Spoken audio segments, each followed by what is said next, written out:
como siempre, pasadas las 13 horas, 13 y unos minutitos, se abre este boliche al que hemos denominado Café La República, donde nos encontramos con Santiago, bueno, para reflexionar algunas cuestiones que, sobre todo él, trae, recoge de sus lecturas, de las cosas que le llaman la atención. Y bueno, así nos vamos armando esta horita que nos gusta tanto hacerla, ¿no, Santiago? ¿Qué tal, Jorge? Bien, es cierto lo que decís. Aquí nos reunimos para seguir reflexionando sobre temas realmente suscitadores. Vos sabés que hace algunas semanas, el 16 del mes pasado, Sí. un suplemento de los que trae el diario La Nación, titulado Conversaciones, publica un reportaje que la periodista Laura Ventura le hizo a un gran escritor español, Javier Cercas. Oh. Nada menos que Javier Cercas, el autor de novelas y de columnas excepcionales que prueban además algo que yo creo que vos lo compartís conmigo, es la vitalidad de la literatura española, tanto en el campo de la crónica periodística como en el campo de la ficción y en el campo de la filosofía. Creo que en todos los órdenes de la expresión escrita, Sí. la palabra española tiene hoy un protagonismo que excede el terreno europeo y que aquí en Argentina es muy bien recibida, ¿verdad? Totalmente, totalmente. Y te voy a decir algo, Santiago, para nosotros, aquellos que ejercimos el periodismo de la democracia, digamos, sobre todo de la democracia, la herencia que recibíamos, la herencia en vida, digamos, que recibíamos de los españoles, de ese magnífico diario que fue El País en su momento, sí, sobre todo a sus inicios. Hoy está un poquito más empalidecido, como todo en el mundo, porque, bueno, eso es tema opinable, ¿no? Pero quiero decir, aquella cosa del columnismo, lo que nosotros llamamos el columnismo, Sí. entre los cuales está Javier Cercas. Esas plumas, esa gente como Manuel Vincent, esas plumas, sí, ¿no es sí. cierto?, que hicieron del periodismo también Un territorio literario. una bella arte, ¿no? Sí, eso es, sin abandonar el deber primordial de informar, pudieron poner la información al servicio de una reflexión que excedía el campo de la coyuntura. Claro, y también, esto para ubicar a nuestros oyentes, que quizás no lo saben, claro, el periodismo tuvo muchos años donde estaba mal visto opinar, porque en realidad no es la esencia del periodismo la opinión. No. Pero eso fue cambiando y el diario El País fue un precursor, en ese sentido en habla hispana, ¿no? Bueno. Un precursor. Es decir, ¿por qué darle rienda suelta a que un periodista opine? No Qué que curioso, informe. ¿no? Vos fíjate cómo en el periodismo norteamericano actual, sobre todo en el New York Times, ¿no? Sí. Eso se advierte muy bien y lo hemos comentado no hace mucho en uno de tus editoriales. Sí. El periodista norteamericano, el columnista norteamericano, es un hombre que se pronuncia en primera persona sobre la Absolutamente. realidad que le toca vivir. Absolutamente. Y esto tiene una ventaja, porque tramitado por la subjetividad de un individuo, la información muestra su poder de impacto. Permite que el impacto de la información reaparezca en la voz de alguien que, meditando lo que sucede, nos propone un punto de vista personal. Y eso es realmente incitante. No es la información presuntamente neutral y despojada de riqueza interpretativa. Que nunca lo es, por otra parte. No hay interpretaciones neutras. Claro, ¿no? casi es mejor. Pero bueno, yo cuento estas cosas porque mucha gente por ahí no lo sabe.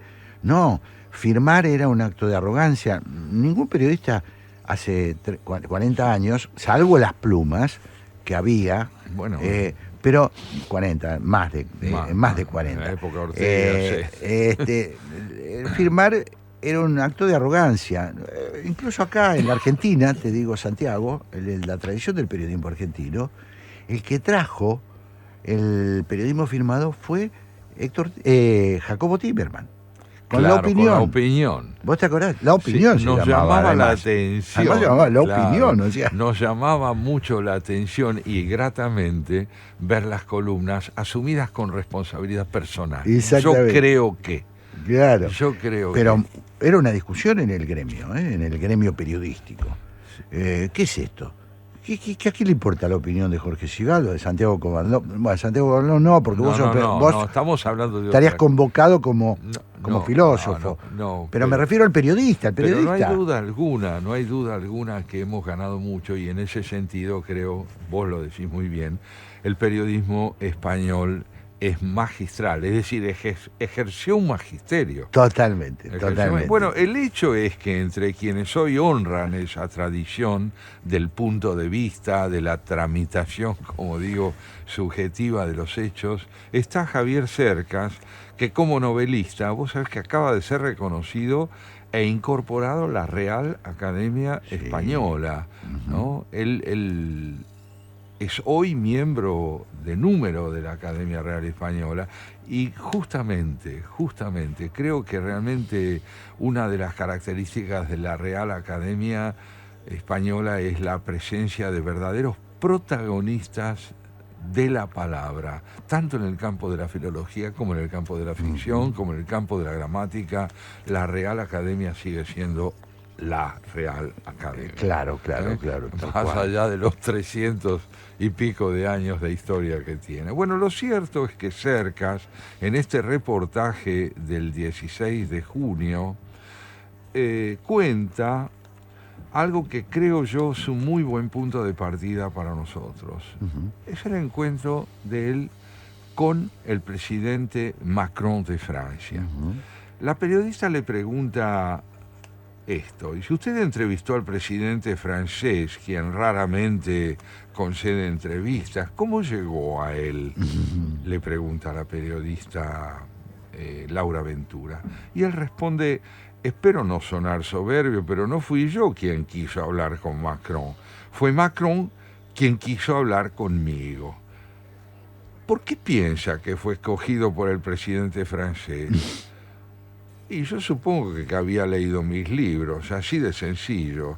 Además no fue una entrevista, fue una conversación. Y no hay ningún mérito en ello. Macron venía a una cumbre en Barcelona, un mes antes de su visita recibo un mail de la embajada francesa, o del Eliseo, no recuerdo. Me dicen que el presidente Macron viene a Barcelona y que es un admirador de mis libros y que le gustaría tener una conversación conmigo. Aquí me detengo, Jorge. Sí. Porque me parece muy interesante este comienzo, en tanto remite a la inversión de algo que sería lo habitual. Un periodista y escritor decide entrevistar a un político. No, aquí hay un político, una de las figuras centrales de la política europea, que se interesa, en virtud de la visita política que va a realizar a Barcelona, se interesa en conversar con un novelista.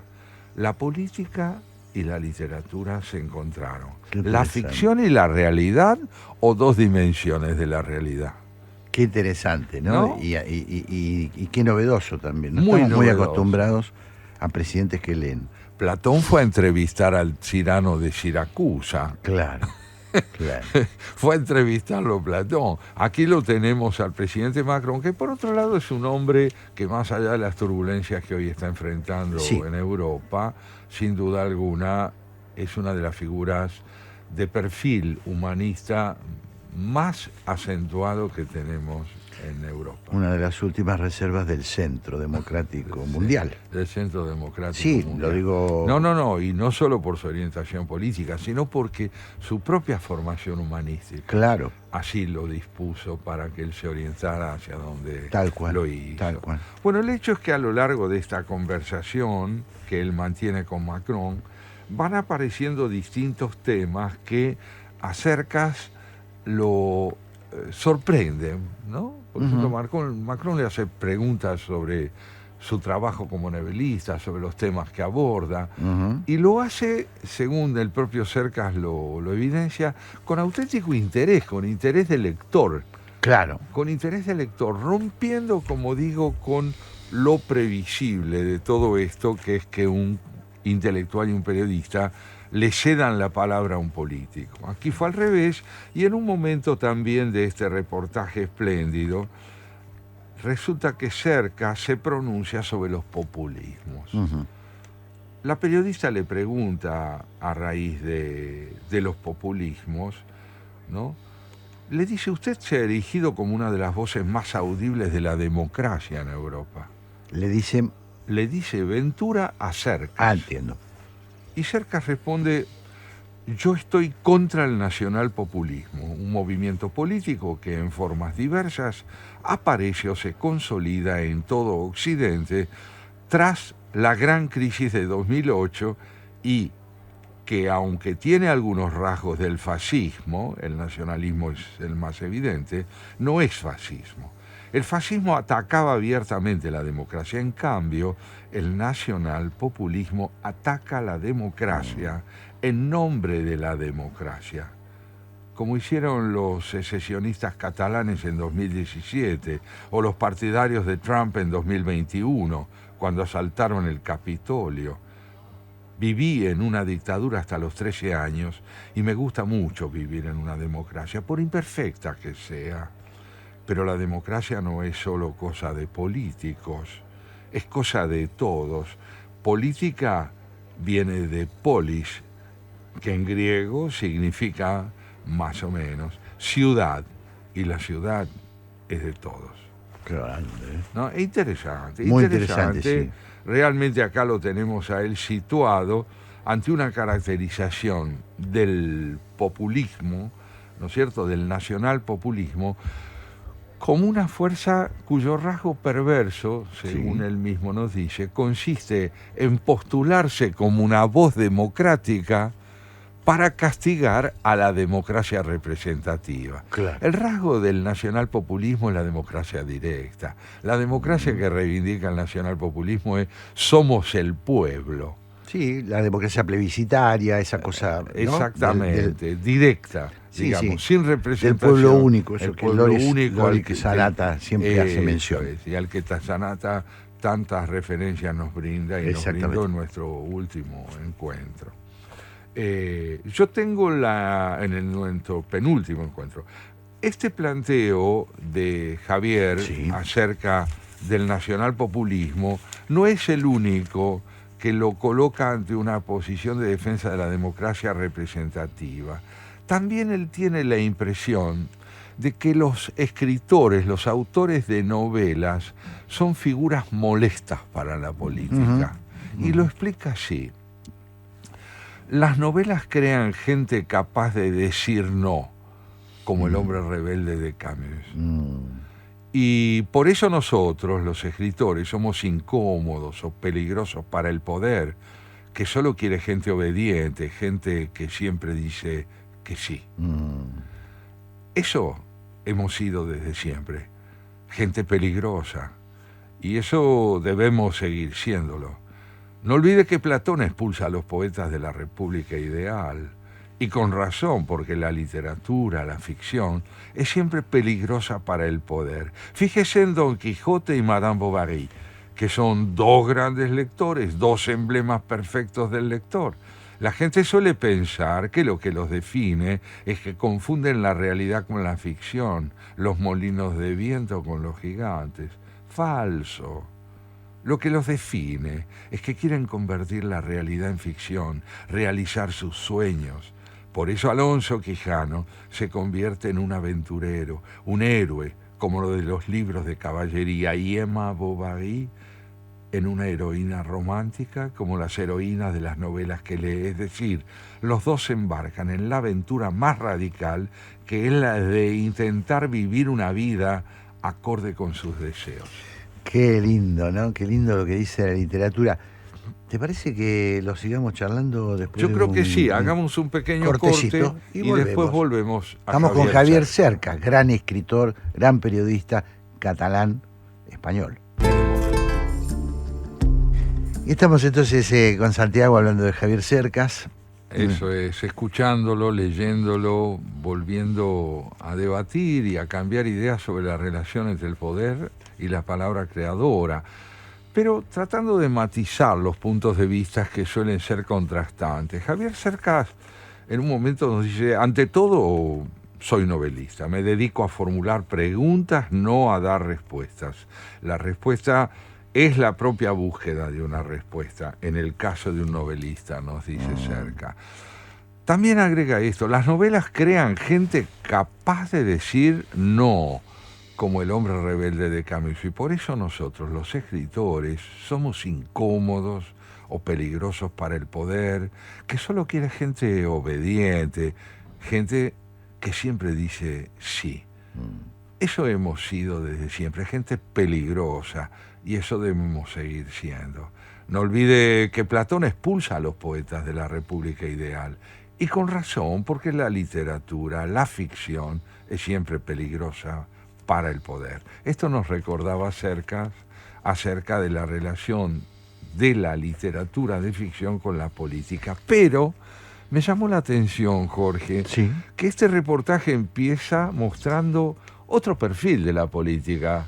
Un demócrata, como el presidente Macron de Francia, Interesante lo que decís. se acerca a un novelista no en nombre del poder, no para contrastar con él o contraponerse a él, sino para cederle la palabra. Un gesto de humildad, Un digamos. gesto de humildad de una figura central de la política contemporánea. Se acerca a un novelista español y dice: dígame, ¿usted sabe que lo suyo incide en mí, me importa y quisiera escucharlo? Digo esto para matizar un poco los contrastes tan habituales que se establecen entre el poder entendido como un ejercicio omnipotente y sin límites en relación a la palabra de la cultura, y otros que son capaces de comprender que la cultura es concomitante, complementaria, potenciadora de la relación con el conocimiento.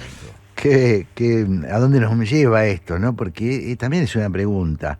Si para hacer política lo ideal son esos burócratas fríos, claro, Cercas dice son todos así y yo me diferencio, yo soy escritor, ¿no? Así es.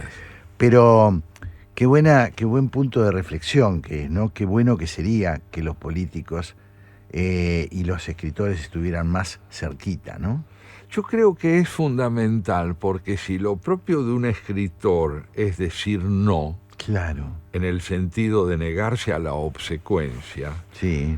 también es importante entender que si un político entabla relaciones desde el poder con un intelectual, es porque necesita matizar su propia palabra y no solo subordinarla, como hemos visto tantas veces, a la ideología del poder. Venimos nosotros, los argentinos, de una experiencia muy notoria mediante el auge del populismo, del nacionalpopulismo, donde fueron incontables los intelectuales, y lo son aún hoy, obsecuentes con la ideología, Claro. con la sumisión de la palabra crítica a la palabra del poder. Ahora tengo una duda respecto a Javier Cercas, ¿no? En este sentido, porque yo creo que él, aunque dice todo esto, hace mucha política. Es un hombre de opinión política. Claro. Vos mismo me mencionabas antes de iniciar el encuentro de hoy que leíste un volumen de crónicas políticas. Bueno, hay de todo. Hay de todo, claro. hay algunas que son simplemente, sí, pero la mayoría son contundentes opiniones políticas. Él lleva mucho una polémica contra la autonomía catalana, es decir, está en contra del autonomismo catalán. Él lleva una batalla enorme contra el PP, tiene una posición tomada en ese sentido, y critica muchísimo la nueva orientación del Partido Socialista a partir de Pedro Sánchez, ¿no? Es un hombre que viene del viejo tronco del Ahora, Partido ¿por qué Socialista. será entonces que él dice en este reportaje que en realidad él como novelista tiene una posición ambigua, mientras que como articulista él tiene una posición contundente? Como si él defendiera, y de hecho lo hace, la idea de que la función de la literatura, y enseguida le vamos Sí. a ceder la palabra a él en ese sentido, Ujú. la función de la literatura es generar tensiones, poner de manifiesto conflictos, no necesariamente hacer un pronunciamiento doctrinario o ideológico, cosa que compartimos, nosotros Totalmente. estamos totalmente de acuerdo. Pero tampoco es la función del articulismo cabal, y el mejor ejemplo es el mismo, el tomar una opinión intransigente, contundente, ortodoxa, sino ejercer la reflexión. Pero a lo mejor, Santiago, a lo mejor lo que él está diciendo es el articulismo necesita ambigüedad. No se puede ser ¿El articulismo o la novela? No, el articulismo, ¿no? Porque él dice que la novela Sí. es la que se nutre en los conflictos, De las contradicciones, en de las las contradicciones. Sí. Mientras que el articulismo no lo representa tanto en ese sentido, Bueno. lo representa más. Yo no estoy muy seguro, yo creo que un buen articulista, un buen ensayista de artículos políticos o periodista, es el que puede manifestar lo complejo que encierra una realidad, aunque tome una postura de defensa de la libertad y del espíritu crítico. Claro. Claro. Pero tampoco es alguien que tiene un saber inequívoco. No, por supuesto que no. Es también un personaje novelesco. Totalmente, ¿No? totalmente. Creo que es interesante eso. Sí, sí, sí. Yo no vos, por ejemplo, cuando lees las crónicas de No. Albert Camus, Sí. más allá de sus novelas, más allá de su teatro, más allá de su cuento, en sus crónicas Camus es fundamentalmente un hombre complejo. La tensión de su narrativa no está presente en sus artículos. Sí, probablemente él lo que quiera decir es que el rigor que se necesita para opinar, a diferencia de la literatura, que es digamos, darle rienda suelta a la imaginación.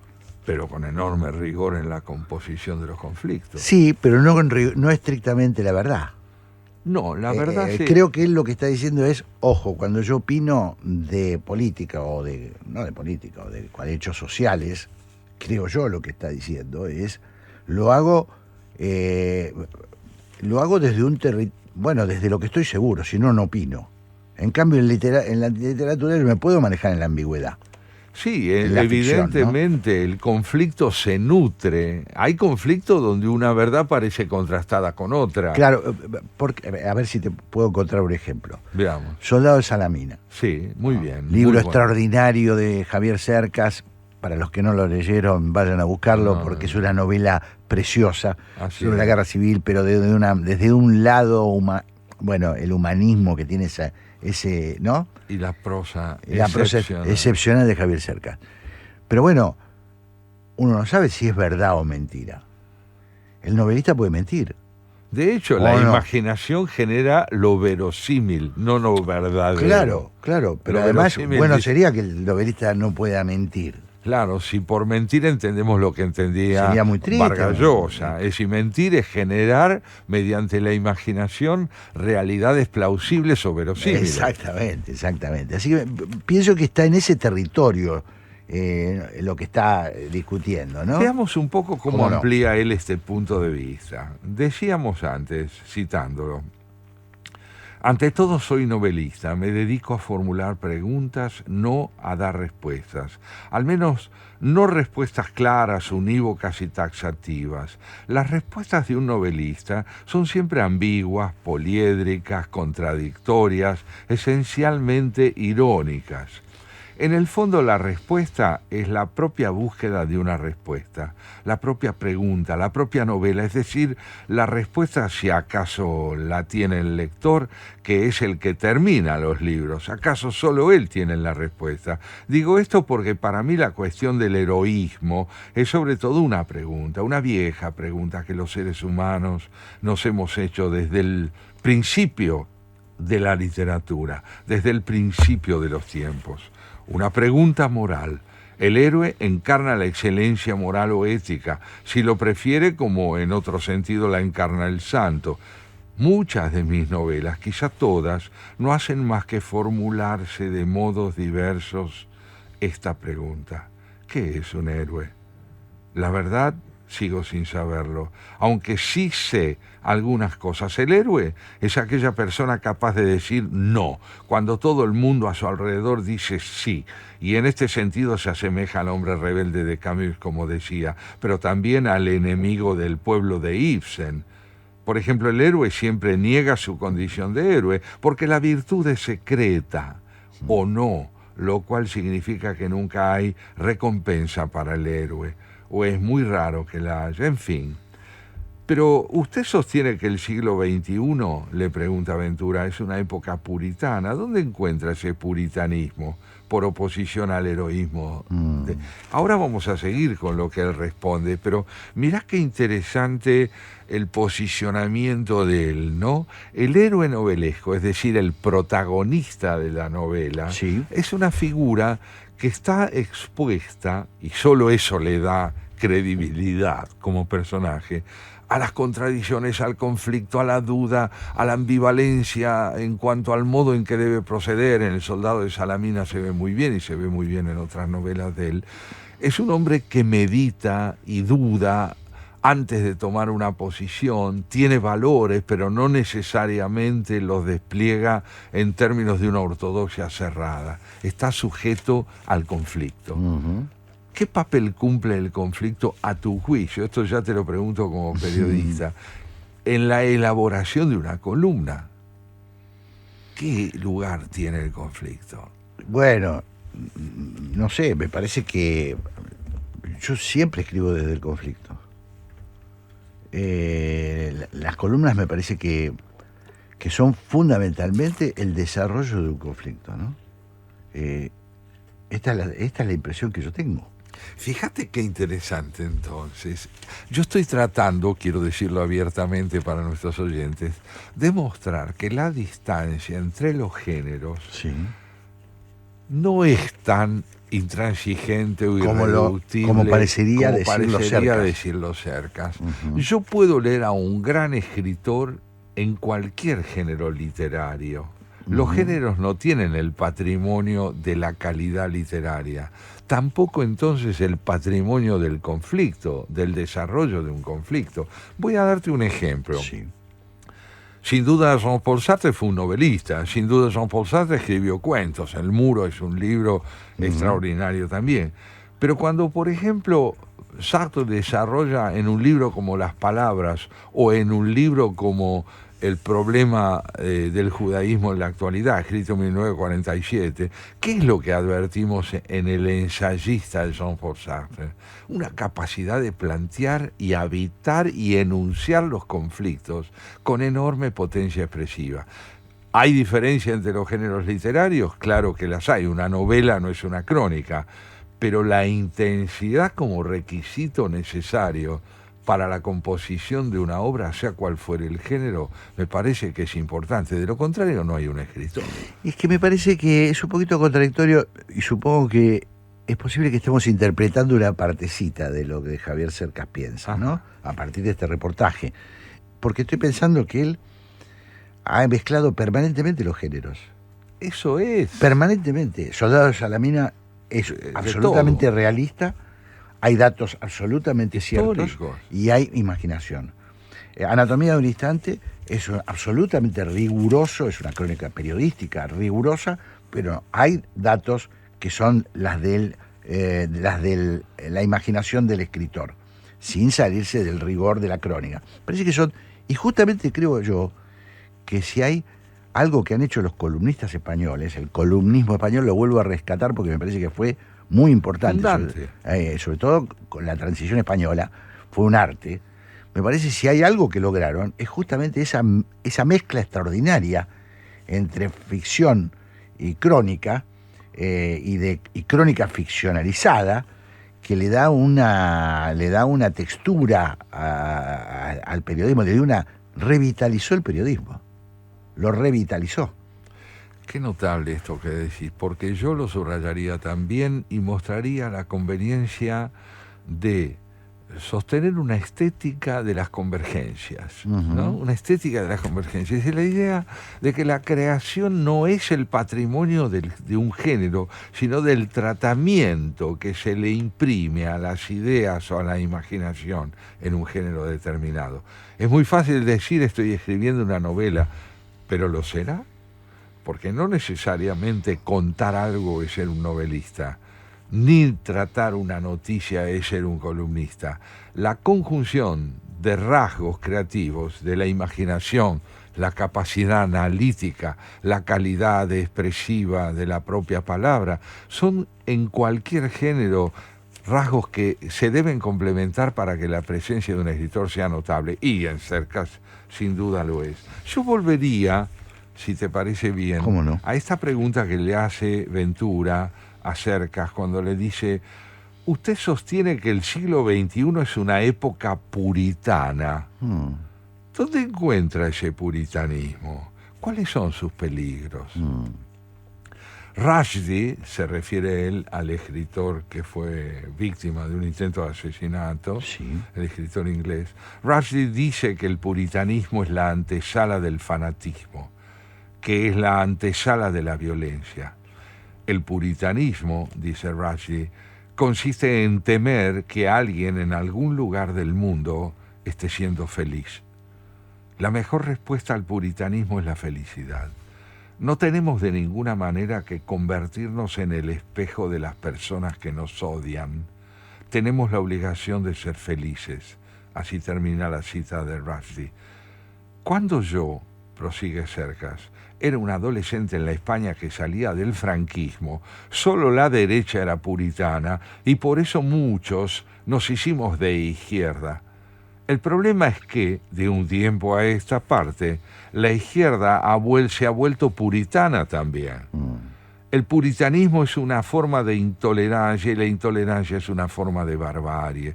Si me preguntaran en qué consiste la tolerancia, diría que consiste, de entrada, en no confundir un error intelectual con un error moral. Mire, usted y yo podemos estar en desacuerdo sobre política o sobre cualquier otra cosa. Usted puede pensar, por ejemplo, que Javier Milei está muy mal y yo que está muy bien. Pero no por eso tiene usted derecho a pensar o decir que me gusta Milei porque me paga un sueldo para que hable bien de él. Y que soy un vendido y un canalla. Y que si alguien me pega un garrotazo bien empleado está, por sinvergüenza. No, usted no puede decir eso. Lo que ocurre es simplemente que estoy equivocado, que no conozco bien a Milei o lo que sea. Y eso bastaría, eso debería bastar. Eso es la intolerancia. También es que tú puedas hacer lo que quieras y ser lo que quieras mientras no invadas mi vida privada y no me molestes a mí. Vive y deja vivir. Eso también es la tolerancia. La tolerancia es una conquista de la civilización y por eso hay que protegerla. En el fondo, es como la democracia. En cuanto la das por hecha, ya la estás poniendo en peligro. Que como siempre nosotros andamos bordeando las mismas preocupaciones, ¿no? Y en este sentido que viene expresado por Javier Cercas. Espléndidamente. Porque él está hablando del puritanismo, está hablando finalmente de los fanáticos, está hablando de este flagelo que atraviesa las sociedades contemporáneas. Curiosamente, que también invadió Europa, lo cual nos duele enormemente, ¿no? Y países como Francia. Estados Unidos y Europa hoy vuelven a ser la expresión de la intolerancia. Es una pesadilla. Yo creo que Cercas está hablando de una pesadilla. Sí, tenés mucha razón. El término es muy ajustado. Se trata de una pesadilla. Él la llama el puritanismo. El puritanismo, sí. La incapacidad de concebir al otro más que como un réprobo. Que de alguna manera es el fin de la moderación, ¿no? Que nosotros hablamos mucho. Sí. Porque si yo te respeto a vos, el puritanismo es, yo te exijo que seas de mi misma pieza. Idéntico a mí, seas el eco de mí. Es impresionante, ¿no? Es un retroceso, fondo, sí, es un retroceso enorme para la humanidad. Es la barbarie, es la homogeneidad, como tantas veces decís. Sí. Sí. Que se gana a expensas de la libertad, del espíritu crítico y de esa diferenciación fundamental que permite que entendamos esto. Solo si somos diferentes podemos parecernos. Claro. La diferencia que es, vos tenés tu punto de vista, yo tengo el mío. En consecuencia, podemos buscar un punto de acercamiento sin caer en la descalificación del otro. Puritanos dice de derecha y puritanos de izquierda, ¿no? Hoy la izquierda y la derecha, ¿no es cierto?, caen en esa intransigencia que convierte al otro en un ser prescindible. ¿Al borde de qué están nuestras democracias?, me pregunto. Impresionante. Sí, realmente muy lúcida la reflexión de muy Javier adecuada, Cercas, ¿no? Sí. Él dice, fíjate, mire, yo como persona soy razonablemente pusilánime, pero como escritor no puedo serlo. Lo he dicho muchas veces, un escritor cobarde es como un torero cobarde, se ha equivocado de oficio. Claro, aquí a mí me llevó una reflexión que creo muy consecuente con lo que nos importa, Jorge, y es, ¿qué es la cobardía? La cobardía no es la falta de ideas, la cobardía es la renuncia a las ideas en las que uno cree. Esto es la cobardía, claro. Claudicar de convicciones que para uno son imprescindibles. Pero yo no pretendo imponértelas a vos y las defiendo. Lo que pretendo es que consideres que las tengo y que el intercambio entre nosotros se asiente entre hombres con convicciones. Claro. Entre hombres con convicciones. Yo no pretendo tener toda la razón, pero pretendo que la razón esté constituida también por lo que creo. Claro, y está defendiendo en el género literario, que es el que él le gusta. El privilegia, claro, es su vocación. Porque él es primero escritor y luego periodista. Así es. Así se define. Así se define. Está diciendo la honestidad en mi oficio. Sí, no es negociable. No es negociable. No puede serlo. No es negociable. Bueno, mi querido amigo, se nos está acabando el tiempo, ¿eh? Sí, mirá vos cómo se ha pasado. Y sí, estuvimos entretenidos con Javier Cerca. Se me enfrió el café. Digo, antes de cerrar, yo me voy, vos te vas. Yo me abandonás. Yo te abandono. Y me voy, pero yo voy a estar. Te quiero un solo consuelo. La culpa me llevó a pagar la cuenta. Está muy bien. Y además te voy a decir algo. Decime. Yo me quedo con ella. Eso, señores oyentes. Fernández Meijide. Rotunda. Pero le vas a transmitir módicamente mi abrazo a ella y a Pablo. Por supuesto que sí. Nos vemos el domingo que viene. Javier, mira. Te mimeticé con... Ya somos tres. Te mando un gran abrazo. Un gran abrazo. Cariño, y nos vemos el domingo. Chao. Y como es habitual, ya estamos en contacto con Graciela Fernández Meijide y Pablo Marmorato para entregar el mando de este espacio radial. Graciela, ¿cómo estás? Al presidente y a la vice arriba de un tanque. Sí. Puedo aceptar el mando. Muy bien. De eso se trata. Bueno, primero decirles a ustedes que el señor Santiago Kovardlov no está hoy. Me ha dejado solito en este horario. Se resfrió. Se tuvo que ir antes, así que les deja un gran abrazo. Bueno, gracias. Bueno, y mirá, a pesar de que no le he dedicado el programa, porque nosotros hacemos un programa que es arrevistado, es un programa de entrevistas que pretenden ser de profundidad, no hablamos de la coyuntura caliente. Bueno, estuvimos un poquito atravesados por el atentado ¿qué te parece? a Trump. Y me sorprendió, venía pensando hoy, cuando venía a la radio, que se lo voy a preguntar a Graciela, me sorprendió la opinión del presidente argentino, que ya encontró a los responsables porque dijo que la izquierda internacional fue responsable del intento de magnicidio. Me pareció muy imprudente, ¿no? Está temblando la izquierda internacional. Pero qué necesidad, ¿no? ¿Qué necesidad? A eso me refiero. De apresurar juicios, porque bueno, es un hecho conmocionante en el mundo entero. Sí. Es muy preocupante que atenten contra el es. presidente de la primera potencia mundial. Un candidato a presidente. Siempre es un hecho. El intento de magnicidio es impresionante. Claro. Entonces, bueno, me parece que son momentos donde hay que ser un poco más juicioso, más, si se quiere, más prudente, ¿no? Sí, bueno. No es el caso. Pero bueno, tiene que ver también con cierto lenguaje de época, ¿no? Se dice cualquier cosa. Exacto. Es cierto. ¿No, Pablito? ¿También? Digo, y la prudencia que hay que tener frente a un ataque de uno de los candidatos con grandes posibilidades de ser nuevamente presidente en la principal democracia del mundo. Exactamente. No es para tomarla a la ligera. Totalmente. Es muy grave, y es muy grave por lo que expresa, me parece, Graciela, que es esa Por cierto, lo que viene expresando, porque ha habido una serie de atentados, ni hablemos ya de lo que fue lo de Kennedy, bueno, los sucesivos, Luther King, etcétera. Pero los propios partidarios de Trump, cuando Trump perdió, que atacaron el Capitolio.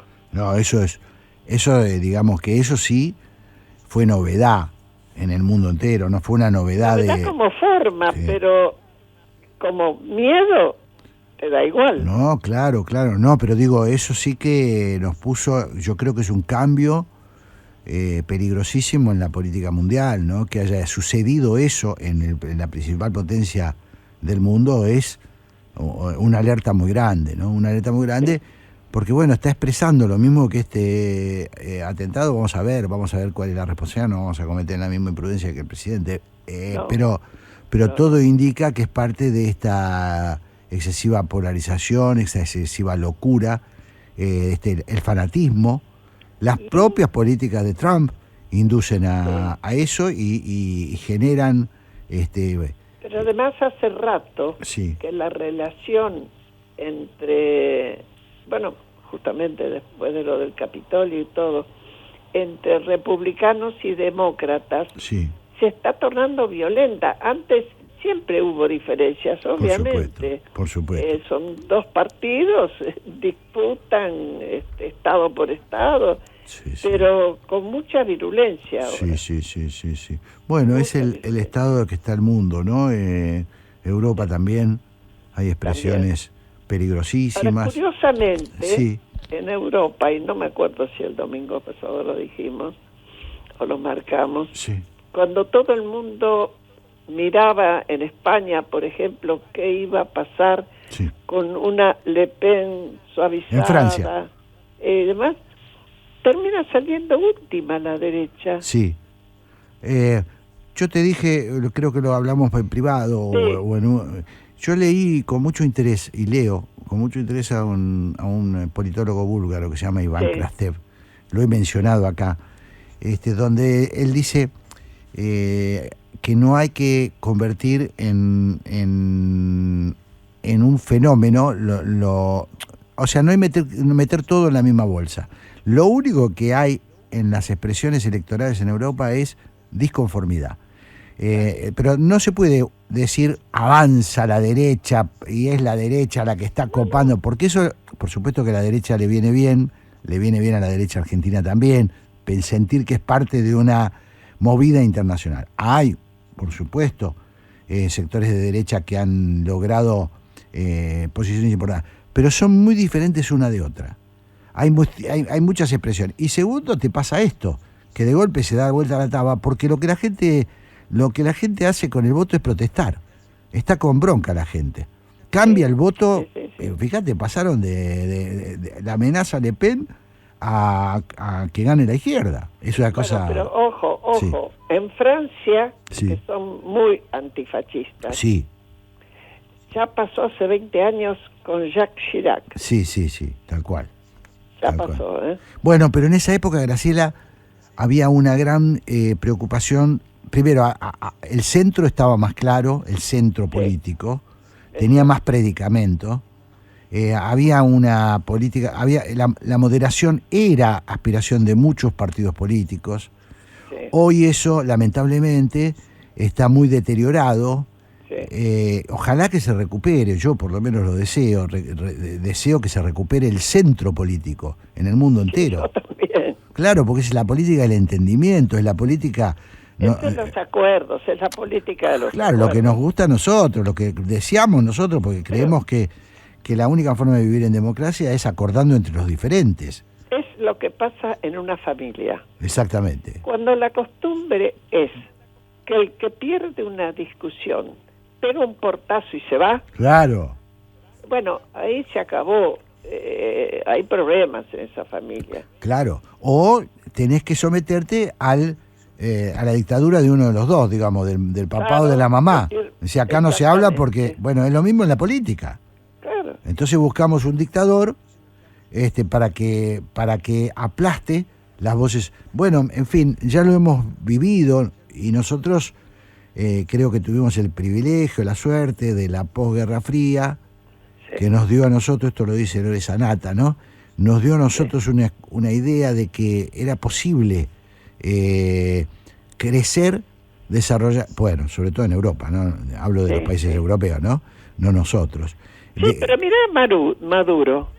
Claro. Le está costando hacer un acto. Es impresionante, sí. Pero el daño que le ha hecho el extremismo a Venezuela es todo lo que quiera. irremediable. El daño que le hizo, se lo hizo. Sí. Ahora, hay que salir de él. Que siguiera haciendo daño. Totalmente. Bueno, yo me alegré mucho cuando vi que ni siquiera puede hacer un acto público. Tal cual. Y se le escapó, ahí dijo, poca gente, dijo. Hay muy poca gente. Es. Graciela, Pablo, nos tenemos que despedir. Les deseo lo mejor para el programa. Gracias. Nos reencontramos el domingo que viene. Hasta el domingo. Chao, abrazo a los dos. Buen programa.